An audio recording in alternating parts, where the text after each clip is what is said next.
Hello everybody, my name is Farmer Phil, and in today's video we are going to be sowing the beet. But before we can sow, we have to get ready for it. So I have the lambkin on, stove fork on the front, and we are going to go get the field harrowed up and ready. We're going to power harrow after this. The reason we're going with the lambkin first is because the field we're going into was lay ground. Don't know, has it ever ploughed before? And the roots of the trees, I couldn't plough that tight to the hedge, so the lambkin will be able to kind of chop up the runs next to hedges and the trees, and then the power harrow will have an easier job.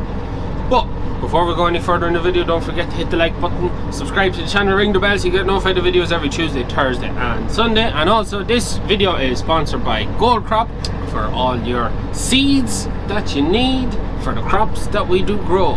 So they have provided us with our beet seed, which we'll show you later on. It's a new variety by KWS. It's a Conceval beet, sugar beet variety. We're actually sowing sugar beet. Now I'll talk more about it later on, but it's a very unique variety of beet in the fact that the sprays are different and it's much easier to spray. So I'll show you and explain more later. We only have 3 acres going in, so it's not a lot, but it should be enough for us. If we get a good year, the right yields in that, we should get anywhere from 70 to 90 tons of beet of 3 acres, which should do the job. Anyways, we're going to be on down the road. Father Phil's coming on with the lime, and like the main video we'll go through what the field needs, how it tested and all that good stuff. But anyways, we'll be on. So here we are, this is the field, 3 acre field. You can see there's a lot of little stone, so this is quite dry enough ground. Didn't plough up that nice. It was lay ground, as I said, with, like you can see, deep long root structure, and that's not going to break down that well. It is a bit windy. I might just step back over this side the hedge. So yeah, this field index wasn't great, it was a bit poor, pH quite low. So we put out 3,000 gallons of cattle and pig slurry mixed to the acre. Put out dung, don't know exactly how much, but a lot of dung, probably the same as we put in the maize ground. You can just see the plastic through the hedge over there. So the ground needs 4 ton of lime to get it right, and even at that, it still will probably have some negative effects on yield because the pH is that bit low. So Father Phil's going out with granulated lime, so it's a little bit more quick acting, and hopefully it won't get too much of a negative hit on it. We also have to put out, just bring it up on my phone, 200 kilos to the acre of 18-6-12, so that's 4 bags to the acre. Father Phil's going to put out a little bit more than that because, as he says himself, beet doesn't lodge. You put too much out on a crop of wheat or barley, oats, anything like that, it'll lodge. Beet doesn't lodge. And that's really it. Then there's more then with top dressing, and then the boron as well is another big thing with the beet, making sure there's boron put on it when it hits certain stages. But to get it, so that's what's going on. The granulated lime, and then I think Father Phil's going to be putting on, I think, 250 or 300. The recommendation is 2, but he's going to put on that bit extra. So yeah, that's it. We're going to get hard now with that, just to tidy up the backs of the hedges there, because I could not plough in that close with the roots of the trees. And then we'll come back with the power harrow. Father Phil will come and sow it.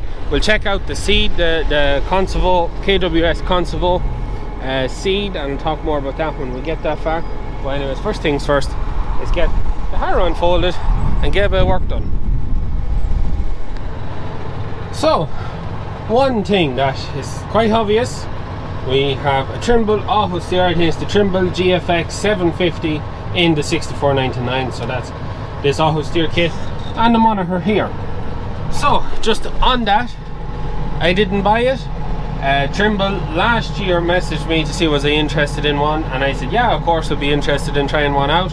About 3 weeks ago they messaged me saying we have one in the country for you if you're still interested, and I said yeah. So they come and fitted it last week, and I'm still just kind of getting played around and getting used to it. So just so everyone knows, I didn't buy it, it was given to me to try out, and I have it for a prolonged period of time. So anyways, I'm still getting a little bit used to this. They have to come back up to me to fit on the extra buttons and an isobus terminal for doing it. At the minute have to bend up and press the buttons, and I probably will move the screen too. It's just that little bit you have to kind of bend forward to get at it, but it's not too bad other than that. But anyways, what I want to do first, just to get this right, I want to create a new field, and is the Haggard field. I think it's the Haggard, yeah.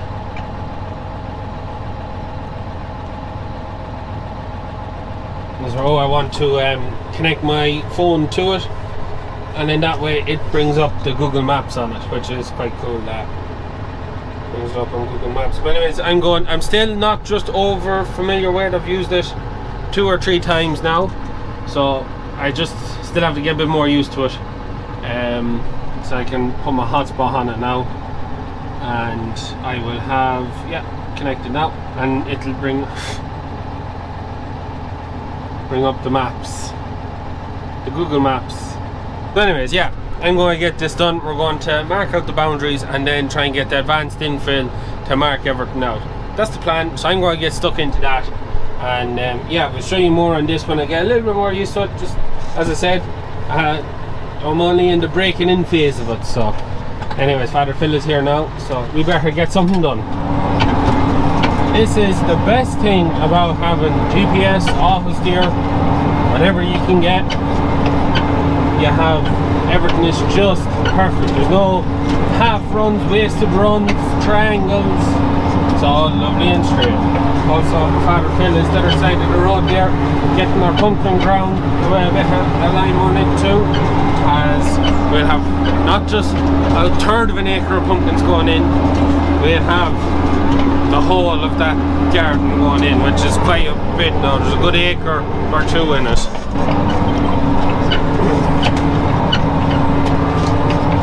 Father Phil finished? Yeah. The best thing about any kind of auto steer or GPS, no more wasted runs. So that's the field, Harrow. So we're going to tip across Harrow, the gardens for the pumpkins. We'll be back up here then with the power Harrow, do it again. 1.24 hectares on it in this field. So yeah, it's not over level, but the power Harrow will leave it just right. So anyways, I'll hear another bit. We'll be on home. We'll go put the power Harrow on the 6290, and we will be back up and get this ready for sowing. So just before I head off on my adventures, we'll have a look at what we're going to be sowing. So this is what we're going to be sowing. It's KWS Concevo Beet. It's the variety Janica. So yeah, and we also have an extra seed here. So that's what the seed looks like. And beet seed doesn't actually look like that, if memory serves me right. That's like a coating that's put on the seed.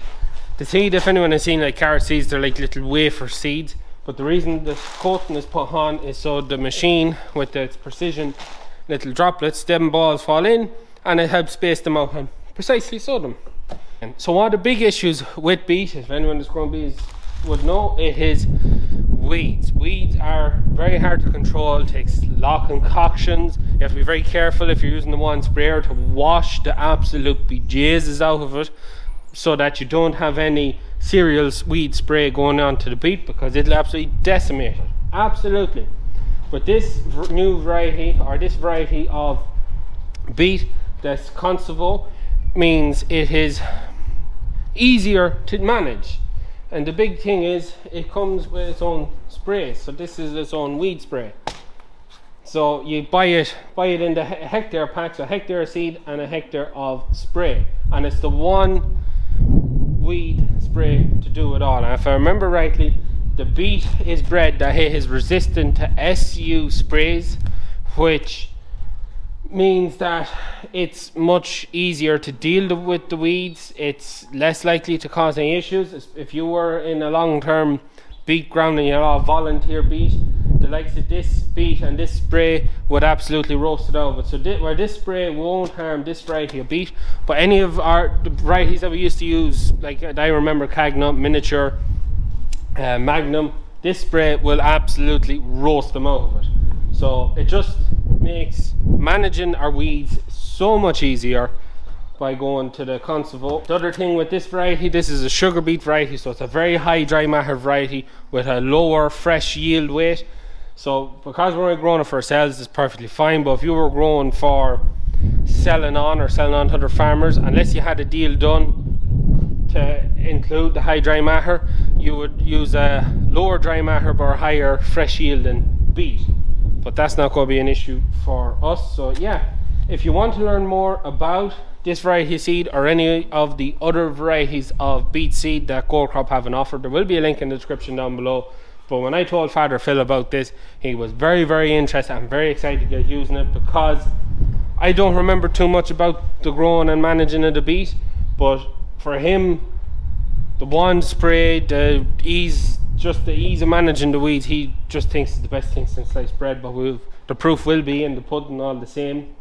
But the spray, you can either put all on once or go in 2 goes. We were advised going 2 goes, so that's just in case that if you were to go once and you got the wrong conditions or growth conditions, you wouldn't kill the weeds. But if you go twice, you have a better chance of getting them all. So anyways, I'll put the spray back. But that's the beet seed. So we're putting it in at 36,000 seeds per acre, which is quite wide spacing. It's a lot wider than Father Phil normally goes, and that's because we were told that this variety of beet is extremely good germination rates in the trials, and that you can go large spacings and you can be pretty sure you get a very, very good germination. So yeah, that's it. I'm probably forgetting some stuff about it. But as I said, if you want to learn more, there'll be a link in the description down below to Gold Crop, and you can check out more about this seed, more information, because I probably am forgetting stuff as I'm not prepared as I was the last time, and I'm under pressure to get going, because I'm actually going, there's the red clover seed, and I'm literally going to start harrowing that, and when I've that harrowed, then I'm going to put on the mowers, and then I'm going mowing.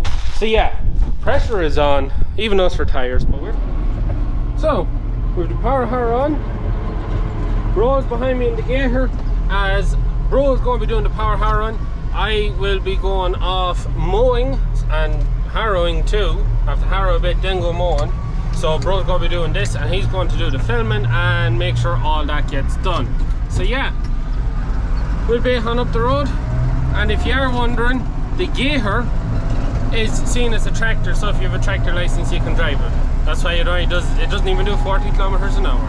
But anyways, we bait on. So first things first, I'm going to get the height of the machine set up. So all you have to do, Bro, is work up and down, and that should work. On that? On this, yeah. On the rocker switch. I'll have it set up that all you'll be working is that. So we should be ready to go there now. There's nothing else to do. PTO on. This is a new shear bolt I left for you in case you break one. Okay? Do you know what the shear bolt is? It's in the PTO. I'll show you when I get to the 1,000 speed. So you gotta give her lots. 1A. You need to be paying attention now when you're listening to this, because you have to hear the stick clutch going if it goes.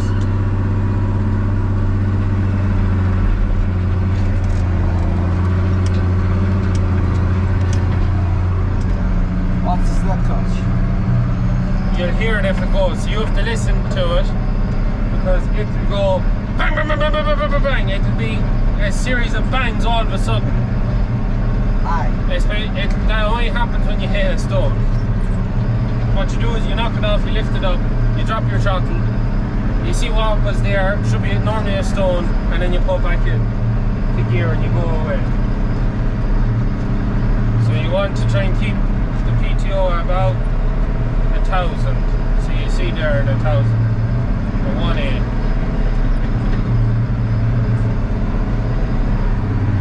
Which is quite fast. Watch out for the fence, you don't get caught in it. If you drive to the end, lift it,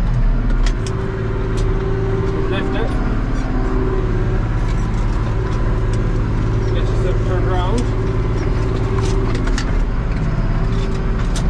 and we'll lift that up a little bit, turn off that.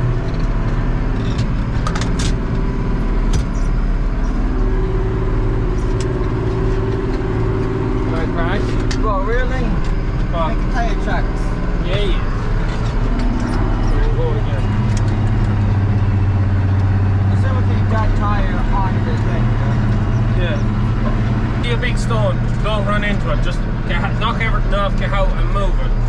because it'll do more harm than good. The stones don't go through this like the Harrow. Or the other Harrow. The stones just don't go through this, they do damage.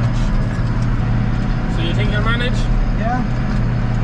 Yeah, I'll just knock it off and I'll show you the pin in case it breaks. Yeah. Hi, hello there people.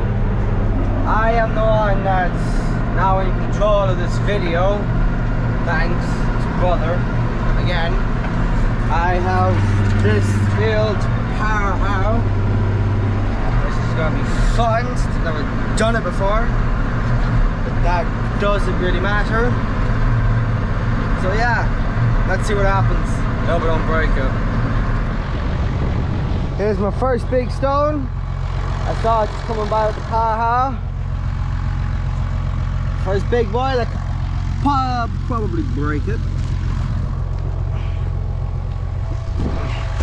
First stone of the day, I had to move myself.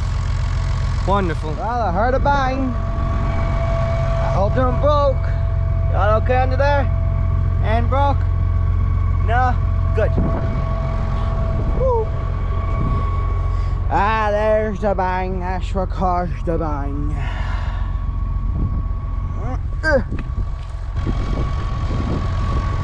Back to more power harrowing. Woohoo! And there we go. The whole field done. Not a speck of a tire. Otherwise, Dad would give out. Not a speck of a tire anywhere in that field. Besides there, like right there, just so it's coming off. So this would be this one. This entire field is done. It only took me about 2 hours-ish, 2-ish hours to do that whole field, going about 6K. Not too bad if I do say so. Now I'll be headed off to the fields right across from me. The spud field and that field. The spud field's up there, as you all know, and that's the whatever field. So that's what I have next to do. I shall talk to you later. And there we go. The spud field is done. Yay! One tiny field left.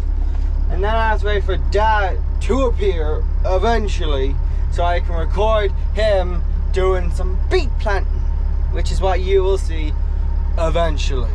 And I do mean eventually because I don't know when the hell he's going to show up. Because I have been here. It took me nearly an hour to do that field itself. And that field is about half the size of that field-ish. But if you put that field and that field together, it's probably the same size as that one, but that doesn't matter. And Dad has not appeared, and I was told by brother to stay here until he did. So yeah, I'm here for now. I'll chat you in a bit. Now, I have the bottom of it done. Everything's nice and done, nice and tidy. Not a speck of tractor marks or tire marks, whatever you want to call them. Now all I do is wait for Dad. Whenever he decides to come. Here we go, Dad has finally arrived. Have to be in a few hours late.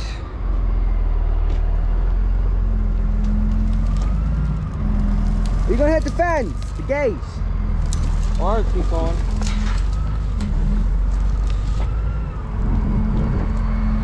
And look at that, he's just ruining all my good work.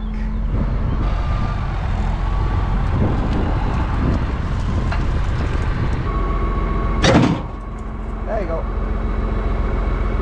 You're free, Dad. There she is, the beet planter, beet seeder, whatever the hell you want to call it. You most likely seen it in the Tetris game that Philip played, or reverse Tetris as he called it in his video. That's where you most likely have seen it, or would have seen it. This is my first time seeing it, because I don't pay attention enough. Down more, Dad, down more. Come on. Right, back. Up, up, up, up. Keep going up. There, the seeder is all connected and ready to go.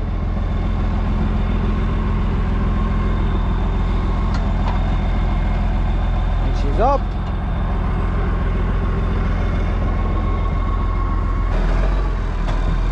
And she's off. But now I'm going to show you a bit of this, then I'm going to go home.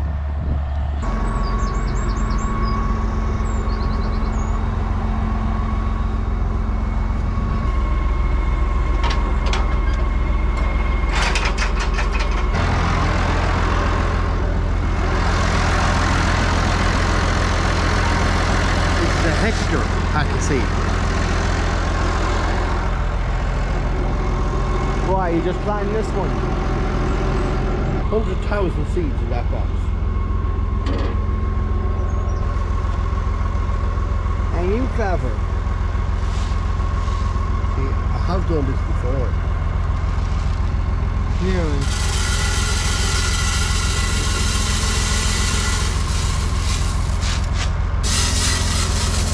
When was the last time you sowed beets? Oh, an hour and a half ago. Huh? I'm sure we can see one. Amen. Last time you did a full value year sowed or something like that. Oh, so that'll be 15. 2015 was the last time we did it. You can get harvested.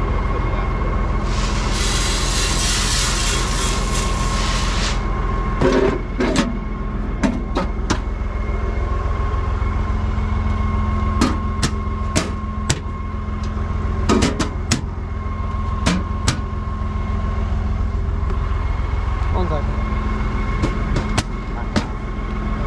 Change the spaces. To change gears.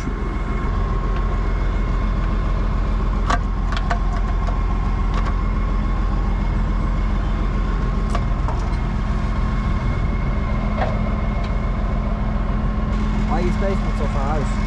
Particular type of beet doesn't want to be sown too tight together because there's a very good germination on it, and that means that basically every seed we sow will grow, and they need to leave a little bit more space between them because they'll grow a bit bigger. It's a smart beet. It's on the box. Do you have a proper job done on this now? Yes. I can properly blame you if that was wrong. No, you can blame yourself because you made those tire tracks over there, didn't you? Huh? Oh, no, I have to get in like that.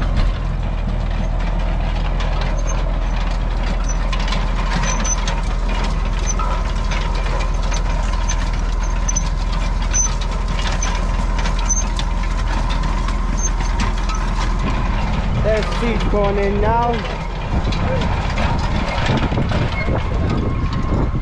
Yeah, you're missing it. Keep going, keep going.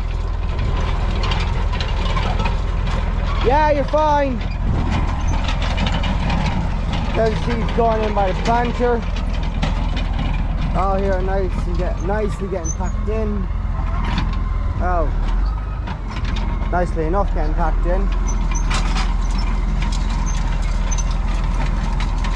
If you look, you can see some of the seeds out there. A few of the flocks of them. Like that.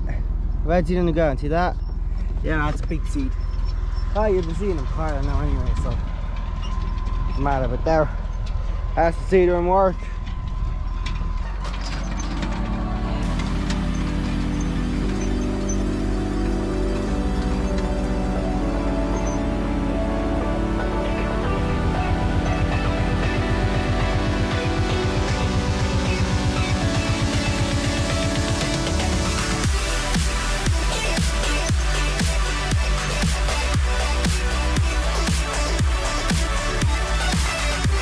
So just to finish off the video on the beet, bro finished up the video in there. I was far too busy that day to be there.